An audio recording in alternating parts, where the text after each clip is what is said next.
Good afternoon, and ladies and gentlemen, thank you very much for joining me today. It's been a little while since the last show that I did.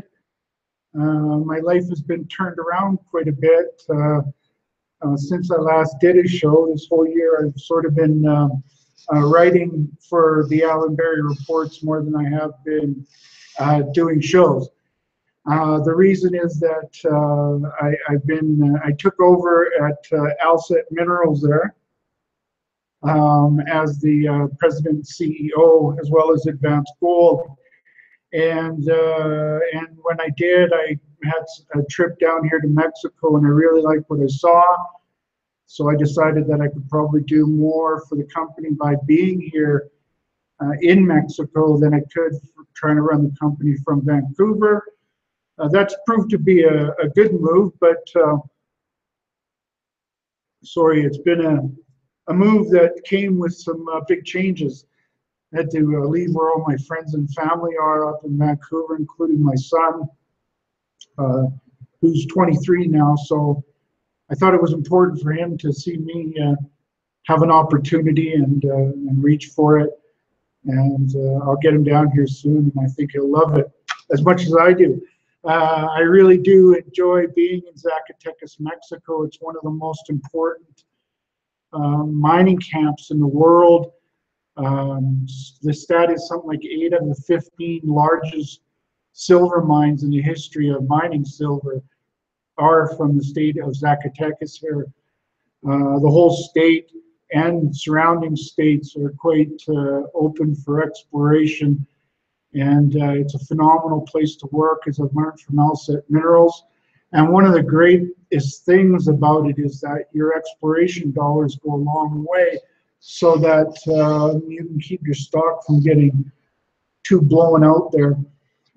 So that's how I ended up down here in Zacatecas, and I'm really happy to be here. I've got a good team down here.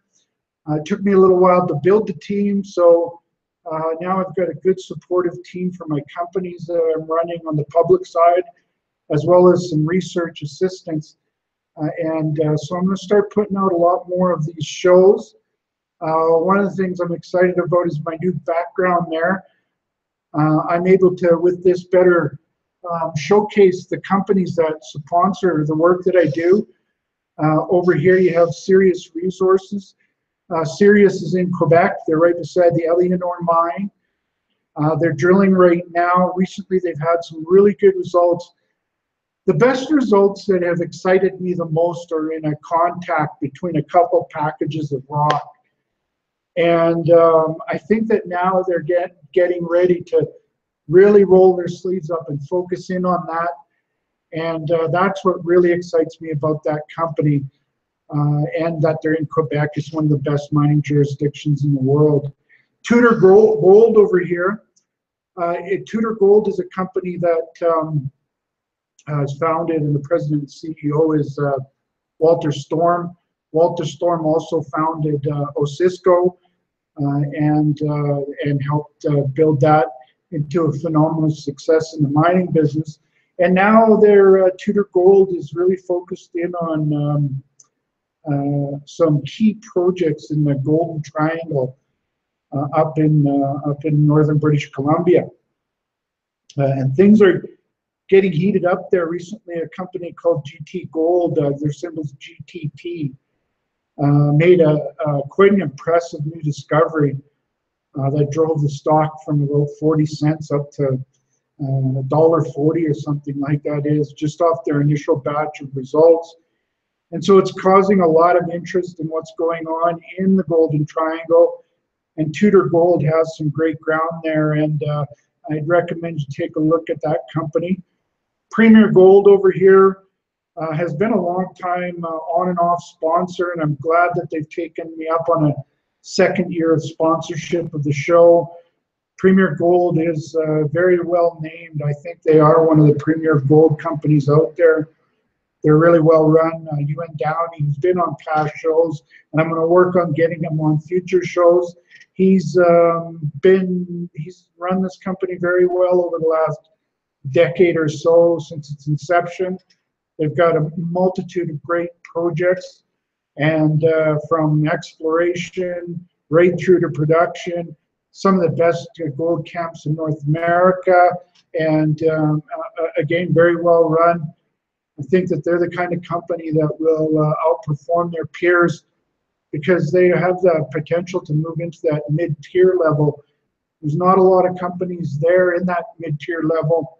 We need more of them, and I think Premier has got a great shot of being one of those that take advantage of the lack of companies in the mid-tier level that get to look at projects that the majors may not be that interested in.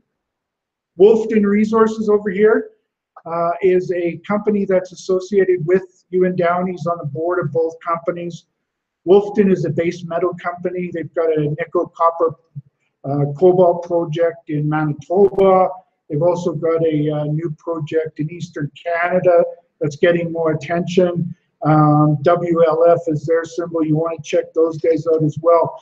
So I love my new banner, and I love having these sponsors because they are, you know, a great group of companies that are doing good stuff, and they like what I do, and helps me to bring it to you.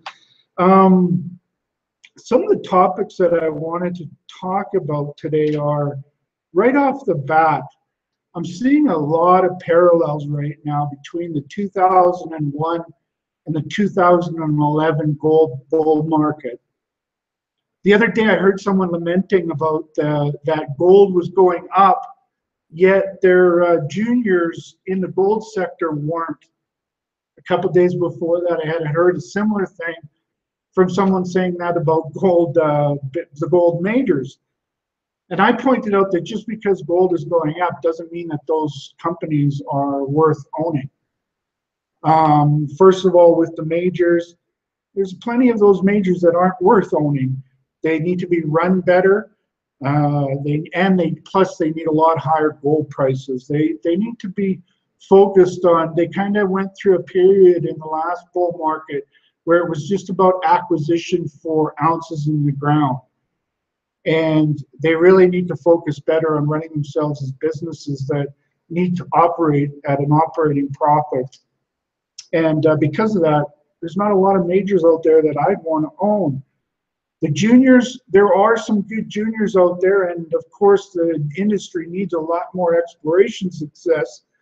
But there's the other problem with juniors are there's a shortage of exploration expertise. And that is a big factor of why you don't need to have, you know, 50 to 100 companies in your portfolio.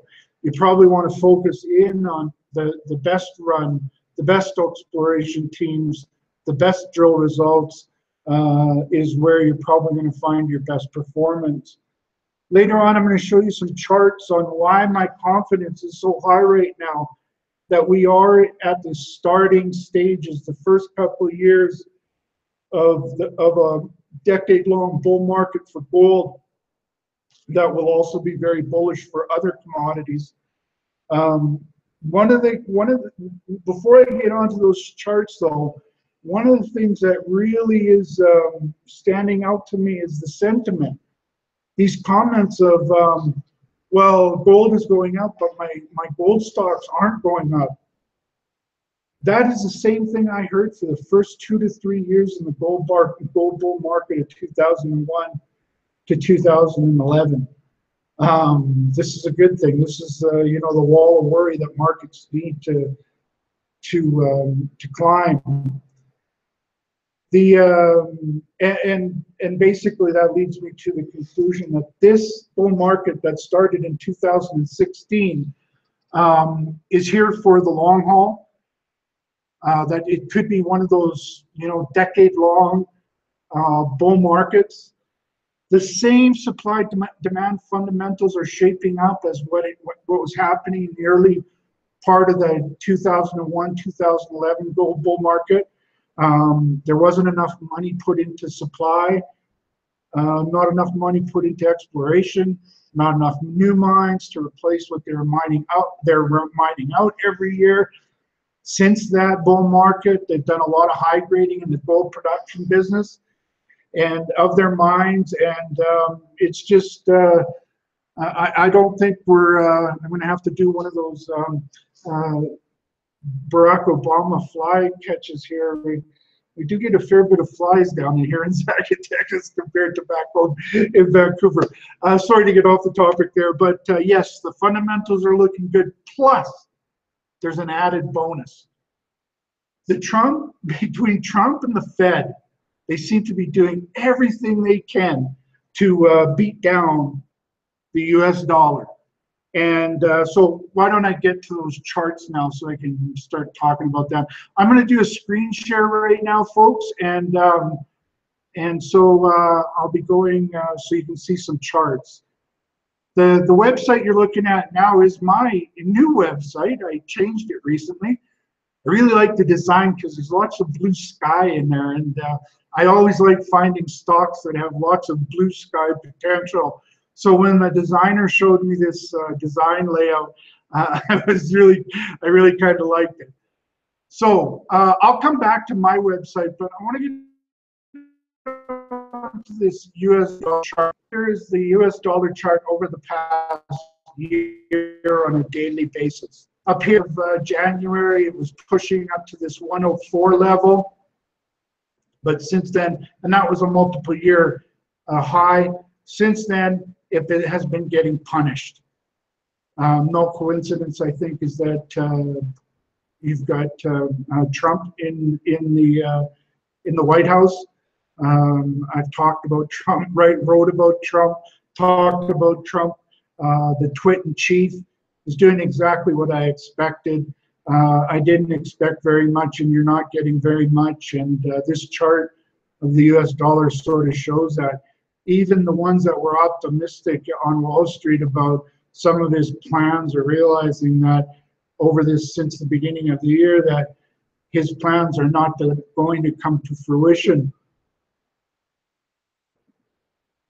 which has put the US dollar under a lot of pressure. Back to a weekly chart here. This goes back to 2014. And gold, or the US dollar, had sort of stayed around this 80 to 85 window for multiple years, and then it had this run up, sort of a fear trade, I guess you want to call it. Then went sideways until it had that blow off top and has been under pressure since. This weekly chart really emphasizes a couple of important things for me. I'm going to focus in on this, the sideways action here. And what I'm drawing a line across is all of the lows during the pullbacks, during that sideways action. And as you can see, it's recently broken under those bottoms. And this is where I think you could see a really slippery slope. This was a very rapid move up, kind of a slippery slope on the way down. Maybe not quite as parabolic as this move was. Stretch out and get back down into this 80 level. This 193, this is the index basket of currencies. And this 93 level is very crucial. Here I'm going to zoom in a little bit closer. This gives us, let me go back to that daily chart. You can see this is Usher. Every rally is met with more pressure, more pressure. Each subsequent rally is less than the previous rally. Each subsequent pullback is more, so gets you to a lower low. You'll see here in the last 3 or 4 months that range has really narrowed and has even gotten more severe. You can see that is hourly chart zoom in on that July from about mid-June until now drop has been very severe in a very tight range with subsequent lower lows and lower highs. There's not a lot to give me hope that this is going to turn around anytime soon. I think there's a lot more arguments it's going to go down more. Here's the recent last few weeks. it doesn't matter which chart you look at, which time frame you look at. Here's even a 5-minute chart. Every chart you look at is going down. And that's not a very, not a lot of reason there. And I think that it's a rational downwards movement, and it's based on fundamentals.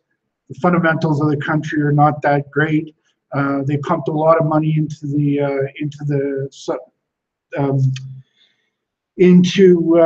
pumping up the economy after the 2008 economic slowdown. That stimulation has not done very much.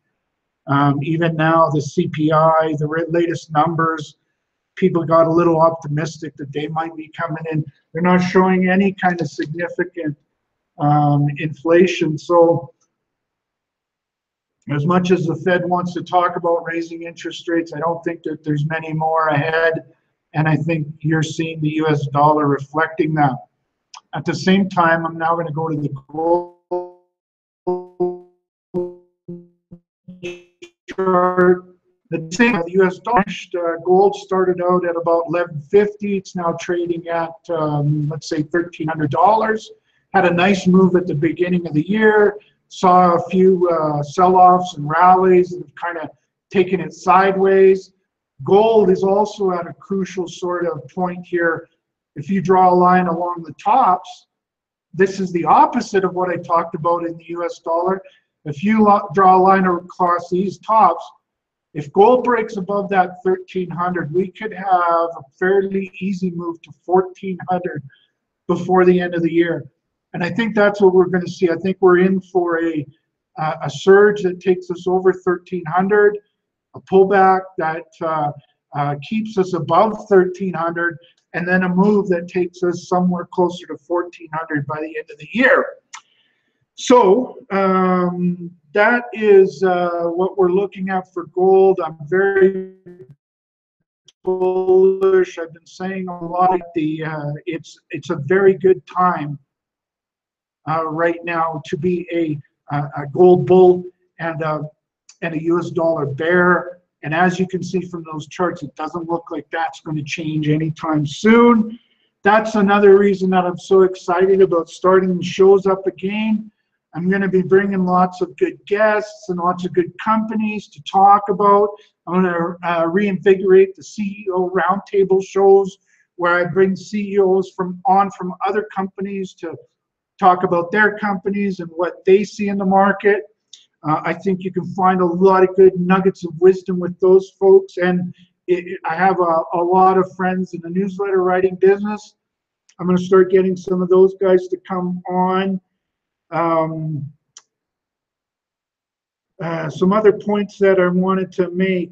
Now that I have some research assistants, I'm going to be doing more commentary. So especially these shows, because they're very easy.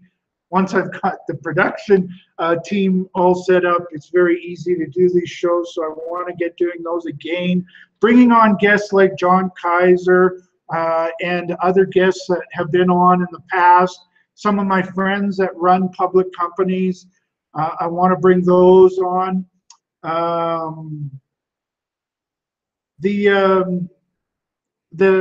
I'm also really proud of the work that I've done on the website.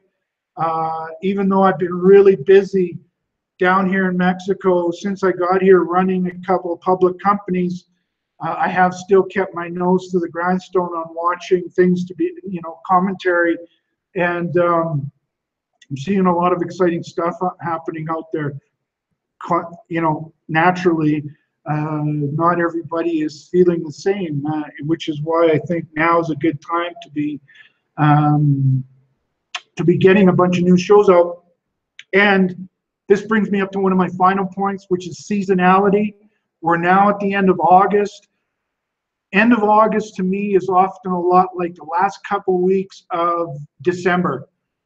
People go away on holidays. They don't pay as much attention to the stocks. There's lots of opportunities out there. We've seen over the summertime some really good news go out. Like, for example, one of my picks, Sabina. Sabina recently came out with very good news from their getting acceptance of their project in to move forward on their big gold project. I think it's a world-class project. We covered it a lot when the stock was much cheaper, and they're getting good news. This GT Gold's getting good news, and a lot of people aren't paying attention because they're busy doing their vacations and stuff. But this is why I do these shows. I want to find good stuff at